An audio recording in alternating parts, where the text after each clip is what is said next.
Alpha news India. Alpha news India की एक बेहतरीन प्रस्तुति। धर्म क्या है, पंथ क्या होता है, मत किसे कहते हैं और संप्रदाय किसे कहते हैं, ध्यान से सुनिएगा। पहली बात तो भारत धर्मनिरपेक्ष नहीं है। नेताओं ने हमको पढ़ा दिया और हमने उसको सुन लिया। धर्म के लिए अंग्रेजी में कोई शब्द ही नहीं है। रिलीजन धर्म नहीं होता। रिलीजन होता है पंथ, धर्म नहीं होता। अगर भारत धर्मनिरपेक्ष होता तो सुप्रीम कोर्ट के जजों की कुर्सियों पे नहीं लिखा रहता यतो धर्मस्ततो जय। सुप्रीम कोर्ट का ध्येय वाक्य है यतो धर्मस्ततो जय और हाई कोर्ट का ध्येय वाक्य है सत्यम शिवम सुंदरम। अगर ये भारत धर्मनिरपेक्ष होता तो न हाई कोर्ट के जज की कुर्सी पे लिखा होता सत्यम शिवम सुंदरम, न सुप्रीम कोर्ट के जज की कुर्सी पे लिखा होता यतो धर्मस्ततो जय। ये बहुत बड़ी गलतफहमी है। भारत धर्मनिरपेक्ष नहीं है, भारत पंथ निरपेक्ष है। अब सवाल ये आया कि वेद पुराण पढ़ा सकते हैं तो बाइबल कुरान क्यों नहीं पढ़ा सकते? सरदार जी शायद यही बात कहना चाह रहे हैं, नहीं कह पा रहे, मैं कह दे रहा हूं। बिल्कुल नहीं पढ़ा सकते, बाइबल कुरान नहीं पढ़ा सकते। क्यों? क्योंकि बाइबल में सभी इंसान को एक समान नहीं माना जाता, लेकिन हमारा संविधान कहता है सब एक समान है। बाइबल में क्रिश्चियन और नॉन क्रिश्चियन के बीच में भेदभाव है, इसलिए बाइबल नहीं पढ़ाई जा सकती, कुरान नहीं पढ़ाई जा सकती। कुरान नहीं पढ़ाई जा सकती क्यों?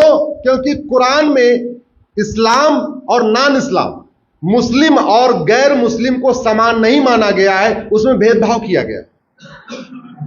वेद पुराण यह नहीं कहता है कि आप, वो कहता ही नहीं है कि आप सिख हो कि जैन हो कि हिंदू हो कि मुस्लिम, कुछ नहीं कहता।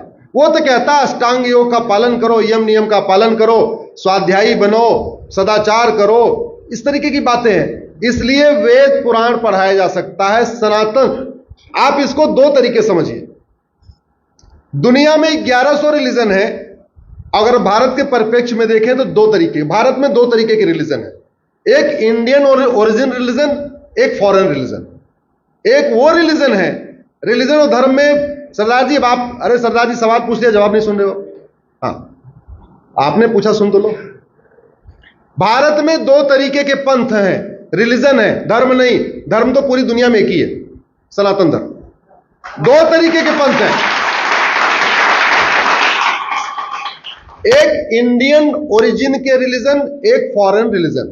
सिखिज्म, जैनिज्म, बुद्धिज्म भारत में शुरू हुआ, इसको कहते हैं इंडियन रिलीजन। क्रिश्चियनिटी, इस्लाम, ये फॉरेन में हुआ, इसलिए इसको कहते हैं फॉरेन रिलीजन। और इंडियन रिलीजन और फॉरेन रिलीजन में अंतर क्या है समझिए। Indian religion, Jain, Buddhism, Sikhism और हिंदुज्म में महिलाओं को बहुत सम्मान दिया गया है, महिलाओं को पूजनीय रखा गया है।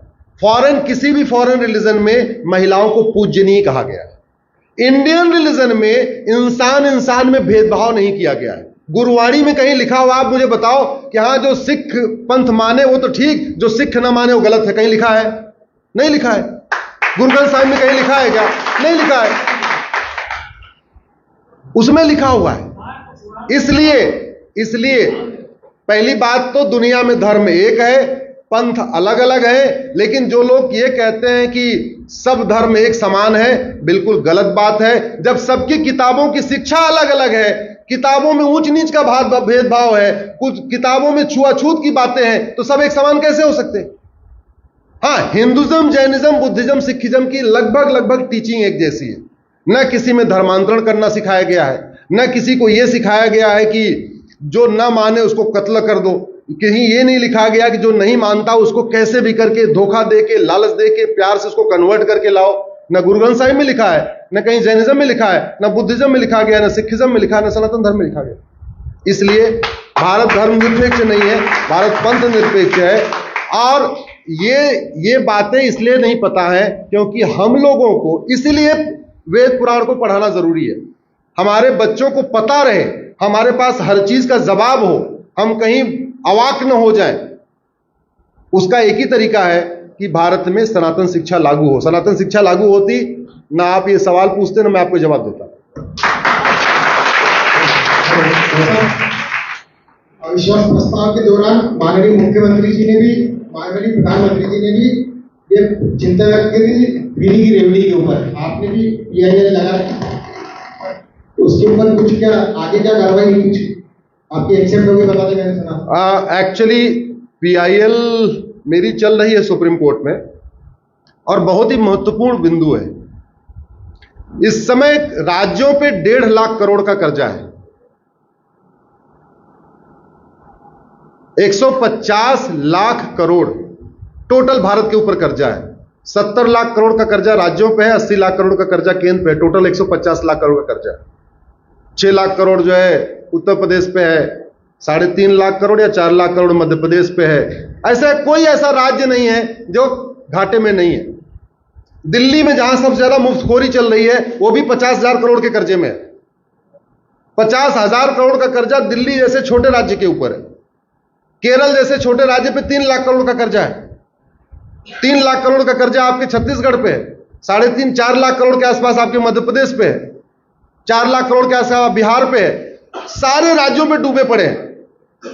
अब उधार लेके घी पीना या उधार लेके मिठाई खाने से क्या हालत होगी ये तो आप अपने परिवार में समझ सकते हैं कि जहां मौज मस्ती हो रही है, घर के ऊपर कर्जा भी है, ब्याज लदा जा रहा है, फिर भी बढ़िया मौज मस्ती हो रही है, तो घर की क्या हालत होगी? घर बचेगा क्या?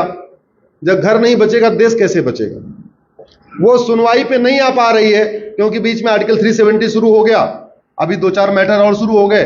पीआईएल हमेशा चीफ जस्टिस के यहां सुनी जाती है, वो दूसरे जज के यहां सुनी नहीं जाती है।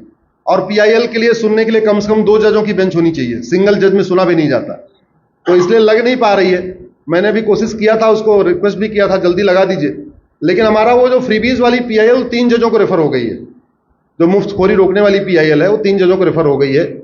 हमने उसमें ये कहा जो चीजें सरकार फंडामेंटल राइट को प्रोटेक्ट करने के लिए दे रही हो वो तो मुफ्त में हो सकती है, शिक्षा मुफ्त में हो सकती है, चिकित्सा मुफ्त में हो सकती है, ठीक है, सड़क पे चलना मुफ्त में हो सकता है, पानी भी एक बार मुफ्त में हो सकता है। हालांकि पानी मुफ्त में नहीं देना चाहिए, नहीं तो पानी की बर्बादी ज्यादा होती है।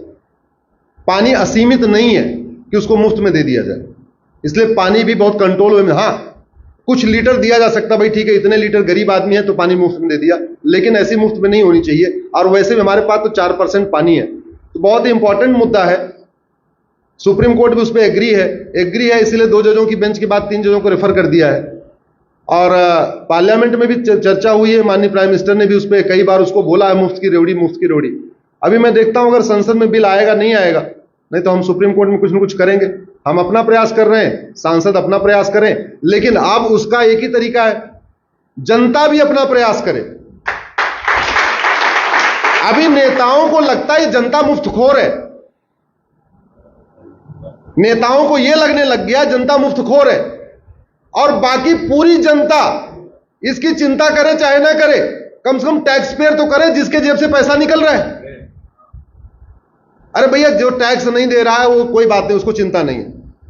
अपने बच्चे को आप 500 की नोट देते हो, अगले दिन फिर 500 मांगता है, पूछते हो नहीं पूछते भाई कल 500 दिया था क्या किया? पूछते हो नहीं पूछते हो?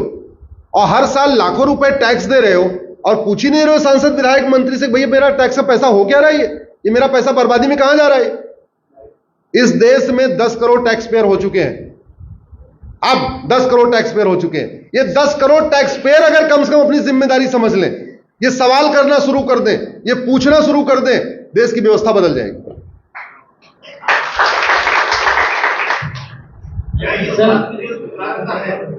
चाहे वो मुख्यमंत्री योजना हो चाहे प्रधानमंत्री योजना हो, योजना को नीचे तक लाया तो जाता है, लेकिन कुछ ऐसे लोग भी हैं हमारे बीच में वो तो उसके पात्र न होते हुए भी उसका लाभ उठाते हैं।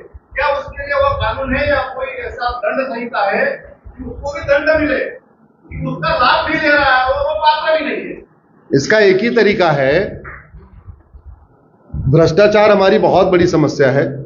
भ्रष्टाचार पे मेरी पीआईएल चल रही है, 1 नेशन 1 टैक्स कोड पे, आप लोग गूगल कर लेना, वो चल रही है। उसके लिए सारे टैक्स खत्म करना पड़ेगा, प्रॉपर्टी को आधार से लिंक करना पड़ेगा, बड़ी नोट को बंद करना पड़ेगा। 100 रुपए से बड़े नोट की जरूरत नहीं भारत में, उसमें कई सारी ऐसी व्यवस्था है, लेकिन अलग विषय है। हाँ, झूठ बोलना अपराध हो जाए, बस आदि समस्याओं का समाधान केवल झूठ बोलने पे, झूठा एफिडेविट देने पे, झूठा बयान देने पे, झूठी बात कहने पे, झूठा फॉर्म भरने पे 10 से 20 साल सजा हो जाए, कानून बन जाए, समस्या ठीक हो जाएगी। अपने आप सब ईमानदार हो जाएंगे। अदरवाइज कथा सुनने से और ये करने से, वो करने से लोग ईमानदार बहुत कम होंगे। कानून ज्यादा इंपॉर्टेंट है। मेरा